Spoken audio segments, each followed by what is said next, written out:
스가랴 14장 1절에서 8절까지의 말씀을 제가 봉독하겠습니다. 여호와의 날이 이르리라. 그날에 내 재물이 약탈되어 내 가운데에서 나누이리라. 내가 이방 나라들을 모아 예루살렘과 싸우게 하리니 성읍이 함락되며 가옥이 약탈되며 부녀가 욕을 당하며 성읍 백성이 절반이나 사로잡혀 가려니와 남은 백성은 성읍에서 끊어지지 아니하리라. 그때 여호와께서 나가사 그 이방 나라들을 치시되 이왕의 전쟁 날에 싸운 것과 같이 하시리라. 그날에 그의 발이 예루살렘 앞 곧 동쪽 감람산에 서실 것이요 감람산은 그 한가운데가 동서로 갈라져 매우 큰 골짜기가 되어서 산 절반은 북으로 절반은 남으로 옮기고 그 산 골짜기는 아셀까지 이를지라.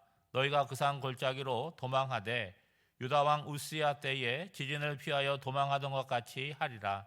나의 하나님 여호와께서 임하실 것이요 모든 거룩한 자들이 주와 함께 하리라. 그날에는 빛이 없겠고 광명한 것들이 떠날 것이라. 여호와께서 아시는 한 날이 있으리니 낮도 아니요 밤도 아니라 어두워 갈 때에 빛이 있으리로다. 그날의 생수가 예루살렘에서 솟아나서 절반은 동해로 절반은 서해로 흐를 것이라. 여름에도 겨울에도 그러하리라. 아멘. 오늘 본문은 스가랴의 마지막 장입니다. 그리고 스가랴 다음 책은 구약 성경의 마지막 책인 말라기인데 이 스가랴의 마지막 장은요 말라기의 마지막 장과 아주 유사한 메시지를 전하고 있어요. 여러분, 이 날이라고 나오고 있는데 이 날은 어떤 날인가 하면 하나님께서 친히 오셔서 마지막으로 심판하시고 회복하시는 날입니다. 그러니까 이 예언은 예수님께서 오셔서 하나님의 백성을 구원하고 이를 영접하는 모든 사람들을 통치하기 시작함으로 이미 이루어진 날이라는 거예요. 그런데 궁극적으로는 아직 완성되지 않은 날입니다. 언제 완성이 되느냐? 장차 예수님께서 재림하셔서 세상을 심판하시고 영원한 왕노릇 하실 때 이 날이 진정한 여호와의 날이 되겠죠. 그러니까 우리는 어떤 시대를 살아나가고 있느냐? 이미 시작된 하나님의 나라, 아직은 완성되지 않은 그 하나님의 나라의 그 완성을 향해서 가는 시대에 살아가죠. 오늘 1절 말씀에 보면 여호와의 날이 이르리라 이렇게 시작되는데 이 날은 어떤 날이냐? 우선적으로 심판의 날이에요. 그 날이 어떻게 하고 있다는 거예요? 다가오고 있다는 거죠. 그 날이 되면 하나님께서 이방 나라를 모아서 예루살렘을 치게 하시겠다는 거예요. 그렇게 되면 어떻게 되겠습니까? 언약 백성들이 약탈을 당하게 될 것이고 약탈한 자들은 재물을 나누게 된다는 거예요. 그때의 상황을 2절에서 자세하게 묘사하고 있는데 성읍이 함락되겠죠. 그러면 그 성을 울타리로 삼고 있던 사람들은 어떻게 되겠습니까? 대부분 약탈당하거나 그리고 죽거나 포로로 끌려가게 되겠죠. 그런데 오늘 말씀해 보면 절반은 어떻게 돼요? 사로잡혀 가겠지만 그 가운데 남은 절반이 있음을 얘기하는 거죠. 오늘 본문도 그렇고 이사야 선지자가 강조하고 있는 것처럼 하나님의 심판이 있지만 항상 뭐가 있다는 거예요? 남은 자가 있다는 거예요. 특별히 스가랴서에 보면 절반은 사로잡혀 가지만 절반은 남게 된다라고 얘기하시고 그 남은 자들을 통해서 언제나 새로운 역사, 새로운 회복이 일어난다는 거죠. 그런데 여러분 3절 말씀에 보면 그때 여호와께서 나가사 그 이방 나라들을 치시되 이왕의 전쟁 날에 싸운 것과 같이 하시리라. 여러분 좀 의구심이 들지 않습니까? 2절에 보면 이방 나라들을 모아와서 예루살렘을 치게 하시겠다고 말씀을 하셨는데 3절에 보면 이제는 하나님께서 나가서 이방 나라들과 싸워서 치신다고 얘기하잖아요. 그러려면 이방 나라를 뭐하러 불러와서 예루살렘을 치게 합니까? 그런데 여러분 잘 보시면 이게 이스라엘의 역사 가운데 일어난 일들을 설명하는 거죠. 여러분 일어난 역사에 보면 예루살렘을 침공한 나라들이 있습니다. 그 나라는 어떤 나라이겠어요? 이스라엘보다 훨씬 강한 나라 아니겠어요? 그들은 왜 이스라엘을 치고 예루살렘을 공격합니까? 자신의 나라를 확장하려고 그러잖아요. 그리고 경제적인 이득을 얻으려고 하는 거죠. 그러니까 거기에는 뭐가 있냐? 악이 있고 교만함이 있다는 거죠. 그러니까 그들이 그거의 일환으로 이스라엘을 공격을 하는데 더 높은 관점에서 보면 하나님의 주권이 있어서 그들을 하나님의 진노의 도구로 삼아서 이스라엘을 심판하고 계시다는 거예요. 그런데 이스라엘이 공격을 당한다, 어려움을 겪는다라고 하는 것은 아무 이유 없이 그러는 것이 아니라는 거예요. 그들이 하나님께 죄악을 저지르고 우상숭배를 하니까 하나님께서 그들을 통해서 그들을 심판하시는 거죠. 그러면 그들에게 어떤 일이 일어나겠습니까? 어렵고 공경에 처하니까 하나님을 생각하고 하나님께 돌아오는 영적 각성에 이르게 된다는 거예요. 참 어려운 이야기지만 이방 나라의 악과 교만을 이용해서 이스라엘을 고치시니 어떻게 하느냐? 이방 나라의 악과 교만을 하나님께 심판하신다는 거예요. 여러분, 출애굽을 한번 떠올려 보세요. 바로가 이스라엘 백성을 학대합니다. 학대하는 이유가 뭐예요? 그들을 통해서 더 많은 것들을 생산해내는 경제적인 이득을 얻으려고 하잖아요. 그러니까 이 히브리 백성들은 어떻습니까? 당장이 괴롭잖아요. 힘들어요. 그러니까 하나님을 생각하고 하나님께 부르짖기 시작합니다. 그랬더니 하나님께서 모세를 보내셔서 이들을 구원해내시잖아요. 그게 출애굽의 역사 아니겠습니까? 그 과정들을 보면 바로의 마음을 강팍하게 하사 출애굽을 이루어지지만 애굽을 심판하시는 역사도 함께 일어나는 거죠. 여러분, 4절 말씀을 이렇게 보시면 문자 그대로 보면 어떤 느낌이 듭니까? 하나님의 발이 예루살렘 동쪽 감람산에 서신다는 거예요. 그게 문자적으로 보면 어떤 느낌이 드십니까? 그 걸리버 여행기에 걸리버가 소인국에 간 모습처럼 이렇게 생각이 되죠. 그런데 이 모습을 연상해 보면 그런 생각이 드는데 그런 건 아니잖아요. 그럼 우리가 이해하기 쉽게 얘기하자면 5절에 나오는 대로 감람산에 서신 하나님으로 말미암아 남쪽과 북쪽으로 갈라지게 된다는 거예요. 그러면 거기에 뭐가 생깁니까? 균열이 생기고 골짜기가 생기게 되는데 거기로부터 이스라엘 백성들이 피할 수 있는 길이 열린다, 그렇게 볼 수도 있겠죠. 그런데 이 전쟁을 묘사하는 이 생생한 묘사는 뭐냐? 하나님께서 언약 백성들에게 다시 찾아오신다, 임재하신다는 것이 가장 중요한 거죠. 5절 마지막 절에 보면 나의 하나님 여호와께서 임하실 것이요 모든 거룩한 자들이 주와 함께 하리라. 여러분, 하나님께 도시면 어떤 일이 일어나겠습니까? 하나님의 백성들에게는 승리를 주시고, 그리고 하나님의 백성들을 위협하고 공격하는 원수들에게는 멸망을 주시겠죠. 그리스도께서 다시 오신다고 약속하셨는데 그것은 신앙인들의 소망 아닙니까?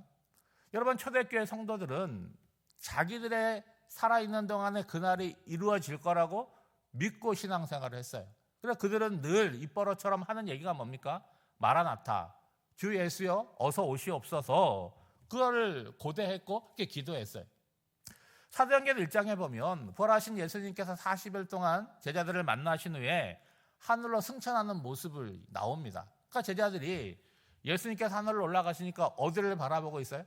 하늘을 바라보고 있는 거예요. 모습이 보이지 않는데도. 그때 천사들이 나타나서 뭐라고 얘기하냐면 너희 가운데 하늘로 올려주신 이 예수는 하늘로 가심을 본 그대로 오시리라 라고 말씀하셨어요. 그로부터 얼마의 시간이 흘렀습니까? 2000년의 시간이 흘러갔잖아요. 여러분, 인간들에게 있어서 2000년이라고 하는 거는요, 상상할 수 없는 엄청나게 긴 시간입니다. 그러니까 그 긴 시간 동안 신앙인들이 갖고 있었던 이 종말과 재림의 신앙은 어떻게 되었겠습니까? 약화되었다는 거예요. 그리고 우리 마음에도 어때요? 아이고, 내가 살아있는 동안 그날이 오겠어 라는 마음이 있는 거죠. 간혹 예수님께서 언제 재림하신다라고 얘기하는 시한부 종말론들이 있잖아요. 그렇죠? 그런 사람들을 보면 어때요? 이상한 사람들, 우리가 무시합니다. 그러니까 그런 사람들도 문제지만 그 종말이 막연하고 희미하고 오지 않을 수도 있다, 이것도 함께 문제라는 거죠. 오늘 우리들은 어떠하느냐 하는 거예요. 주님의 다가오심이, 그리고 우리에게 다시 오시겠다고 약속하신 바가 있는 거예요. 그러면 오늘 그날이 이루어지지 않았다고 할지라도 시간적으로 볼 때 그날이 점점 가까이 다가오고 있는 것은 확실하지 않습니까? 그러면 중요한 건 뭐예요? 그날이 언제냐가 중요한 것이 아니라 그날을 내가 기다리고 있느냐, 그리고 하나 더 어떻게 기다리고 있느냐, 준비가 되어 있느냐. 성경적으로 얘기하자면 깨어있고 기름이 준비되어 있느냐, 그것이 중요한 거죠.